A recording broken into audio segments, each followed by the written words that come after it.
Hollers and Hills of West Virginia. It's Heavenly Hills Homestead with another episode. Stay tuned.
Today's agenda is moving rocks, setting them up for success, because Violet is a little turd, so to speak, and almost quite literally. She gets frustrated and upset wanting to get to us, that she literally forces her way out of the pen there in a couple spots, and it literally looks like a little poop coming out of a butthole, just like a bunch of force, and it just poop right out, right? I mean, it's what it reminds you of, right? Anyhow, yeah, so that's just, yeah, we got to fix that. We'll get in there and actually fix up real legitimate homes for the pigs. We've needed to do that for a while. I tried to do it back in the wintertime. The pigs just destroyed it. So, yeah, I mean, it is what it is. Pigs are pigs. And so I think I got a better idea, a better grasp of what needs to transpire in order to make a nice home for them and everything. And then we're going to give Violet the large, extra large dog house there, so she can sleep in that instead of sleeping in the crate underneath the little blue playpen that was meant for kids. So we're going to do that, and we got to get her to stay out from where the goats is, because she will eat all of her food and then proceed to go in with the goats and bully them and eat their food. So we have to remedy that as well. So that's what we're going to be doing today. So stay tuned for that. First things first, we're going to take these rocks, we're going to stack them up on the outside and inside of the fence. Doing that to prevent her from rooting around in there and trying to get out. And then we'll also do it down by the goat pen, so she's not so prone to go in there and eat their food, because we don't want that. That's a bad habit. We need to break the habit before it ever becomes, it's cute now, but it won't be cute when she's 100 pounds, 200 pounds, 300 pounds. It's not going to be cute then. It's going to be frustrating and aggravating, and we don't want that. So fix that, nip it in the butt, as Barney Fife would say. So we're going to do that, and then we'll proceed to dig out a bigger wallow for the big pigs, and fix that all up, and then build them an actual house in there that they can go and relax and all that good stuff. So stay tuned. There's their little house for now. It's almost 8 foot wide. It's like 7 foot wide, I think, or close to 7 foot wide. Anyhow, I took rebar and I drilled a hole. I'm not going back in there. It's horrible. But I turned the pallets. You can see how I turned them upside down, or on their side rather. And so on their bottom side here, I drilled through that bottom, okay, and I put rebar through there to give stability to it. Now there is a board running underneath the roof there that connects the two, but then that rebar gave more stability and made it more rigid. Knucklehead over there in the corner tried to, as soon as it got put up, he came to an inspection and started rubbing on it, scratching himself, and about tore it down. So anyhow, got that done. Dug them cleaned out their waller and got them a bigger hole dug in there. Now they can waller that one out better. That'll hold the water better, and then they can just sit there and waller in it and get it wallered out the way it needs to be. So that is done. Rocks have been placed all the way around the outside perimeter here. As you can see, it's good to go. If we need to, we'll start stacking rocks on that side all the way down through there on that side. I don't think we will, but we'll see. We'll see. Like I say, we might have to, and if we do, we got rocks we can do it with. Side by side's got a whole bed full.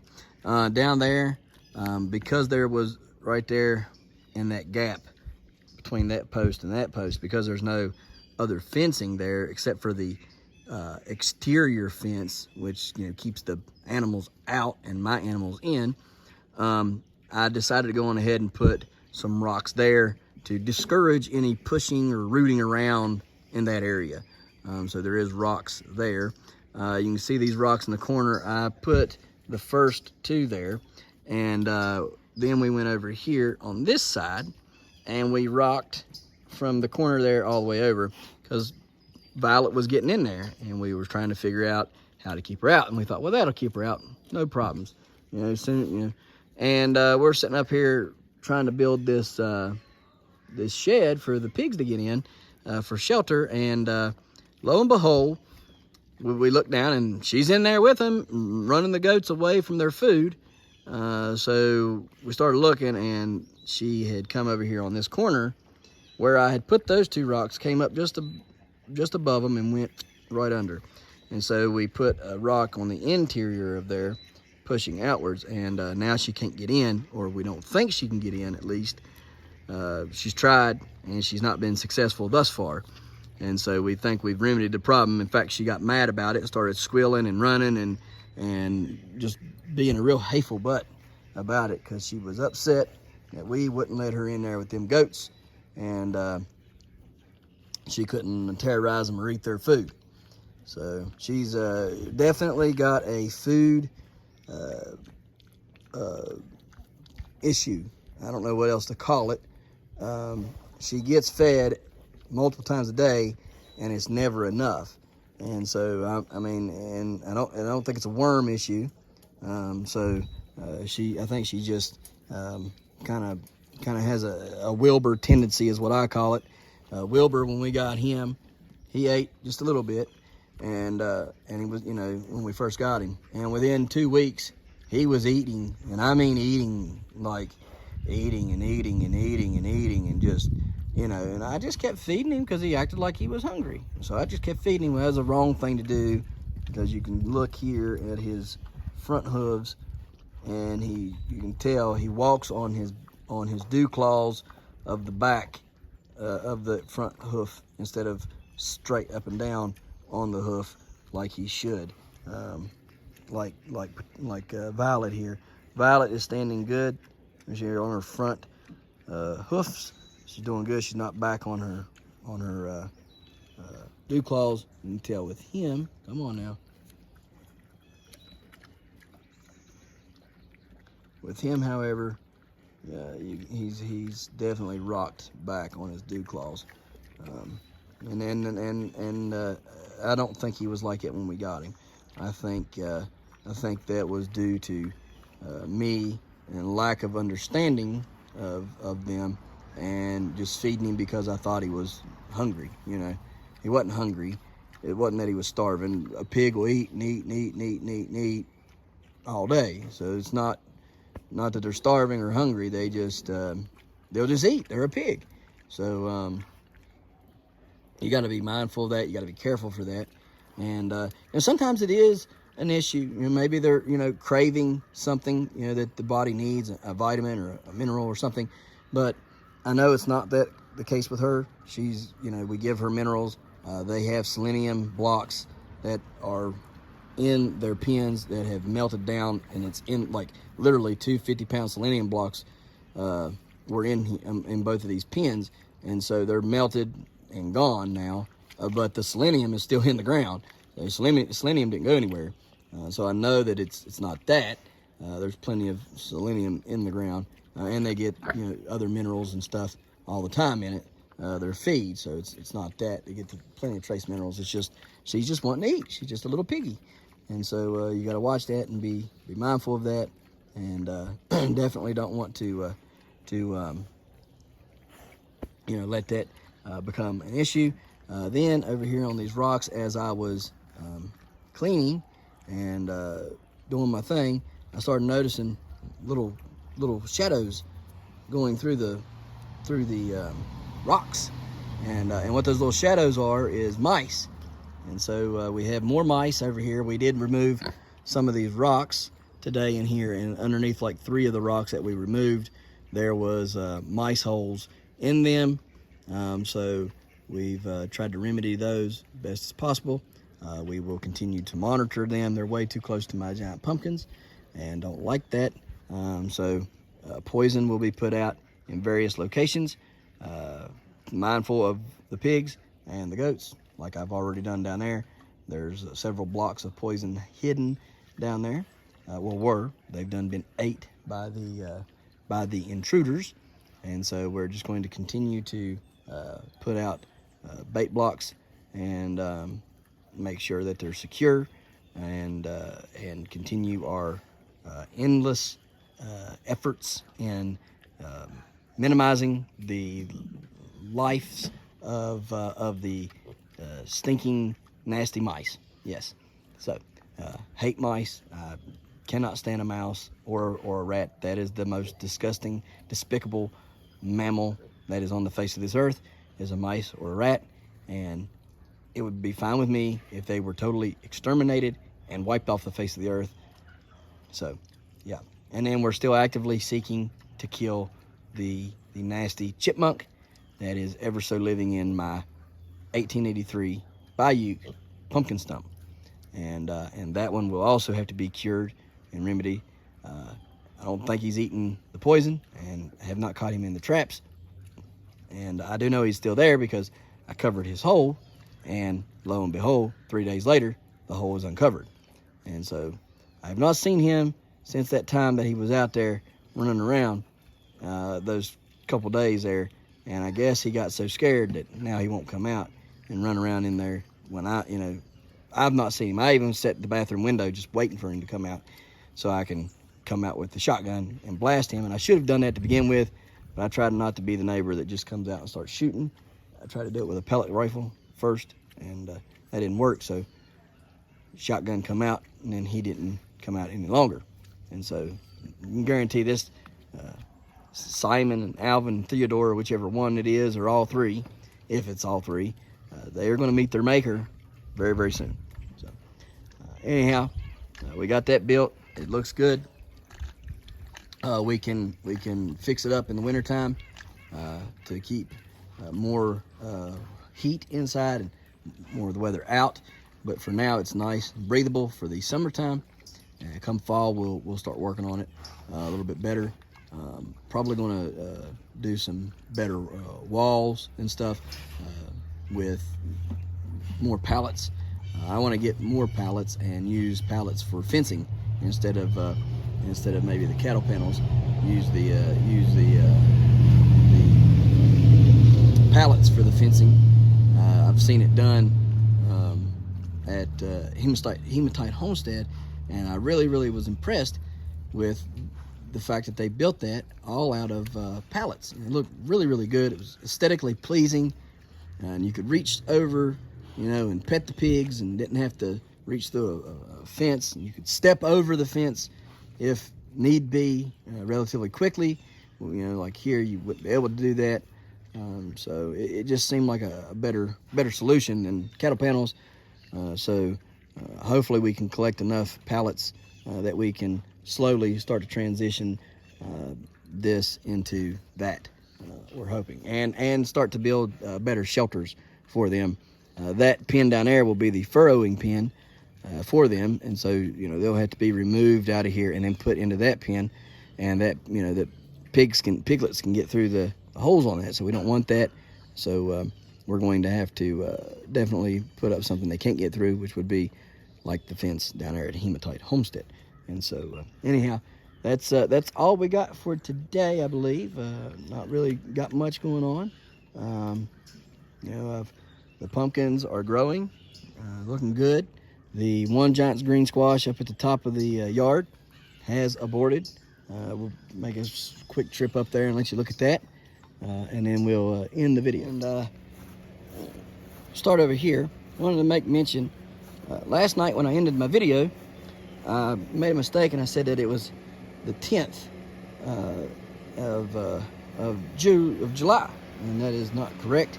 It was the 9th. Today is the 10th, Sunday, July 10th, 2022, and we pollinated our 1347 rhodobah this morning. Nice little 5-lober. I'm hoping that this one will prove to be good. If it doesn't do well right here, I have another one chance right there, and we'll be taking that one and pollinating that one as well. But yes, I did pollinate it. Right there it is, and you see, nice 5-lober right there. So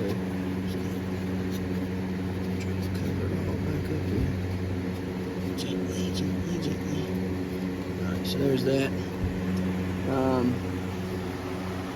Like I say, we'll pollinate that one there, and just to be sure that we get one. I believe it was the 1965. No. I pollinated this one with the 2195 tile. The 1347 was crossed this morning with the 2195 tile. So that's going to be some good seeds out of this, even though the pumpkin might not be huge, given that it's going to be a small plant and everything. I mean, I'm looking at 5 to 1,000 is what I'm wanting. We'll see if it gets anywhere close to that, just based off of my horrible time that we've had so far this season. But this is the 1965 rhodobah, and you can tell it's a very, very, very big plant now. Right? I mean, it's rocking and rolling, guys. And I mean, look at that thing. 22 foot out at the tip. Very clean plant. I mean, you can look down through there. I mean, look at how clean that plant is. Just beautiful down through there. And he's got very clean up these smaller leaves and things, but I mean, it's a gorgeous, gorgeous plant. We're liking it a lot, and it's doing well. It's doing really good. And we have a nice pumpkin growing right there that did appear to take. So we're going to grow that one, and we'll pollinate the next one out, which should probably open, I think, maybe tomorrow or something. So we'll definitely pollinate it. But yeah, I mean, it's starting to fill in the space. It's looking good. So still got a chance for that 1,300 pound pumpkin. 1,333 pounds, excuse me. Need 1,333 and a half pounds 3 times to get my jacket. So it can happen. Every day, we wait as another day diminished on growth, but it can still occur. So 1883 Bayou plant, guys, this thing is just a massive plant. Getting bigger and bigger, and so is the 2350 Ginger plant. I mean, it's just really, really huge. The 2195 tile plant is quite big itself. So there's like several, we have 4 of them on here pollinated thus far. One right here, one over there, which I don't believe made it, one on the tip out there, and then one that we pollinated here this morning. So there are plenty of them growing. They're everywhere. This is the 2350 Tiger King. It looks good, doing well. It's a really nice green colored compared to the Bayou plant, which is a light green color. I don't really know what's going on there. They get fed the same and everything. So I think it has to do with the critter living in the stump area, and us needing to remedy that little rascal and get his hind end out of there. So we're going to be doing that. Let me take you over here real quick. You see this pumpkin very quickly. I need to get out of here and remove these walking boards, move them back some, because we have officially gotten in there, and you can see this guy is starting to pump up quite fast. So we're gonna need to get in here tomorrow probably and start turning the plants and stuff and getting them situated, hopefully. So anyhow, we pollinated that one right there this morning on the 1883 Bayuk with the 2350 Ginger. So hopefully that one will take. We'll see. But, all right, guys, we'll get on out of here and on to the next. All right, guys. So up here we have this, and it is aborted. Sadly, it grew up to be a nice. It was growing good, looked good. Look at that big, beautiful stem on it. And that stem's big around, and just went kaput on us. So we have this one here pollinated a couple days ago. This one was pollinated this morning. We have that one there. These are all on the main. That's on the main, and that one is on the main. That one and the cup. All three of these are on the main. Now we have all of these. 1, 2, 3. Fourth one there somewhere, I think. Anyways, all those are on secondaries. Yeah, right there, fourth. Look how big that flower is. Huge. Anyways, those are all on secondaries, but we got 3 on the main. So what we're going to do is cut that one off. Right now, we'll do it right now. Guys, you know, I look at this and it does get me kind of sad, because it's set up, it's ready to go. It was growing good, right? But I was pretty upset last year when the butternut went down. The butternut was 50 some days old when I accidentally snapped it off the vine, and I didn't think there was any way to recover from that. I thought, you know, there went my world record chance. And guys, don't get discouraged. And here's why. In 38 days, I grew an 83-pound butternut. And I don't mean I as in I did it, because I know ultimately only thing that I done was water it, fed it, and took care of it here in you know, the natural realm, right? But God's the one that grew that. And so when I look at this and I say, okay, I've got 3 of them up the vine, 2 of them are side by side, literally. I mean, you don't see that much, right? I've got 2 plants that done this year. This one is one of them. The other one that done this is the Tiger King. And literally you can see, there's one, and the next node, there's the other one. That does not happen very often from what I've seen and what I understand. That seeing them come like that in pairs almost don't really happen much. You know, you get one and it grows, you know, 3-4 foot, sometimes even farther than that, and then you get another one. I mean, look, there's one, and the very next one is right there. And get zoomed in there, see it? I mean, that was the next one on the plant. So I mean, that's quite a distance from here to there. So I say all that to say this. Wow, this one's upset and everything, and I could be upset, I could be mad, I could be, you know, throwing a fit. I don't know why they won't daggone pollinate. I work my butt off and it won't pollinate, won't stay, blah, blah, blah, blah, blah. I could do that. But when I look at it in the spiritual realm, and I say, okay, God, what lessons can I learn from this? Is it patience? Is it understanding? Is it knowledge and wisdom that what is it that I can gain from this? What are you wanting me to learn and see and understand from this? And last night when I seen that it was completely yellow, I was heartbroken. I was very heartbroken. But God quickly reminded me, he said, in 38 days, I grew you a world record. And I thought, how profound is that, right? That having that relationship with God, being able to allow him to speak to you in your despair and in your just downhearted, downtrodden self, right? Because this year it doesn't seem like anything has went right. And last year it seemed like, being a rookie, not really ever doing this, it seemed like boom, boom, boom, boom, like I was on track. I was, knew what I was doing. And I've told y'all repetitively several different times, that the plants and God made me look like a rock star, because I don't have that kind of a grasp of understanding on this stuff. I know what I know, and I'm learning different things, but at the end of the day, I'm no expert. And so,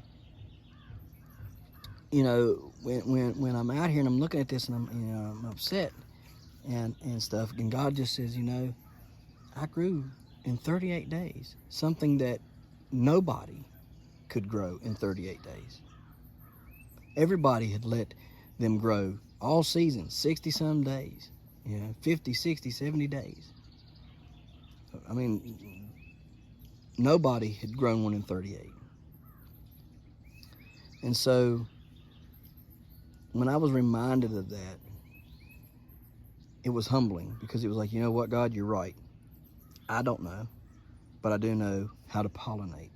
I don't know why this one didn't make it, but I do know how to pollinate more. And you've given me plenty of flowers to do so with. Not only plenty of flowers to do so with, but you gave me plenty of females to do it with. I mean, look at all the females that's over. 1, 2, 3, 4, 5, 6, 7, 8. 8 of them that I count right now that are there. And 9, if I really wanted to get technical. There's one right there underneath the car. On just this plant. And the other plant, it keeps going down too. Those keep on failing me and failing me and failing me. I don't know why. I pollinated that one up here the other day. All right, take it off. It done aborted. But I do have another one pollinated up there, and I've got several more hopefuls, that I can pollinate.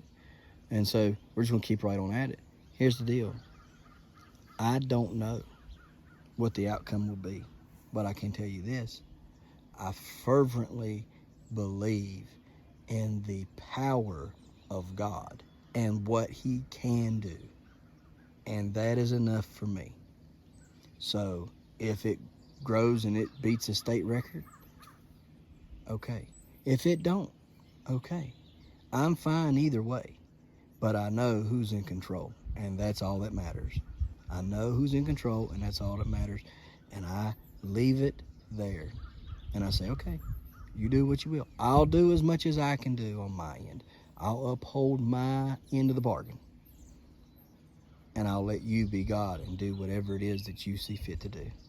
And that's the type of attitude that we have to have in life over everything. Not just plants, everything, guys. And so, yeah, it's sad. It sucks to come over here. I mean, look at that. I can't even get my cutters on that stem. Look how big that stem is. It ain't fun to do this. Not fun at all. In fact, that's the first one I've ever had to do that was that big. I mean, look at that. Here's the deal. Wasn't what God wanted at the end of the day. And here's the other thing. I could have sat there and I could have fussed and bickered and complained. I could whine and everything, and I could say I'm done pollinating for the year. I'm sick of it. I could have a stinky attitude and walk myself or talk myself or be angry and mess up what God has in store for me. And I think a lot of times we do that. A lot of times we'll be so frustrated with things and the way that they're going, and we'll walk ourselves right out of a blessing. See, God has a reason that he didn't want that growing. I don't know what that reason is. He does. I don't. But you know what? I tell you what I do know. I do know that he's faithful. I do know that he is always good about keeping his word, and that all I gotta do is obey. That's all. So, guys, I'm gonna, it's sad. It ain't fun, but it's okay, because who knows? God may have a blessing right up this vine here. Turns out to be a world record. I don't know. I have no idea. But he could. Just like last year. That fruit that I was growing last year, that first one I grew, that was 59 pounds. It was 60 pounds when I broke it off of the vine. But I thought, now how in the world did it do that? Why did that happen? Blah, blah, blah, blah, blah. I was upset, and I said, oh goodness. And I was very heartbroken. I thought, okay, that's all right though. God knows best. And he did. He knew best, because he knew if I would have continued to allow that one to grow, I would have never got a world record. And he knew that. So what does he do? He makes me curious. He lets me go out there. He lets me start trying to put sand underneath it, and to try to weigh it, and then he lets me break it off the vine. And see, it's in that breaking of that vine, that right on down the line, on that same vine, was where my blessing was at. So sometimes things have to be broken in order for us to move forward and find what God truly has for us. Okay? Because I was happy with that fruit, but it's not the fruit that God wanted. It's not the fruit that was going to do what God had intended. So God had to allow it to be broke, and allowed me to pollinate another one, and gave me the tenacity and the drive and the mindset that I wasn't going to quit. Everybody else would have quit for the season. They would have snapped that off in September 22nd. They would have quit for the season. They said, well, there's no way, no chance, no how. I'll start again next year. They would have pulled it all up. They would have tilled it in and planted a cover crop and said, I'm done. Not me. God had bigger plans. Guys, always try to keep in mind that God's always got bigger plans. Always. There's always a bigger plan when you're serving Christ. Always. So keep that in mind. Guys, we hope you enjoyed this Sunday's episode, and we hope you had a good weekend. Guys, we'll see you tomorrow right here in the hollers and hills of West Virginia. Don't forget to smash that like button, that notification bell.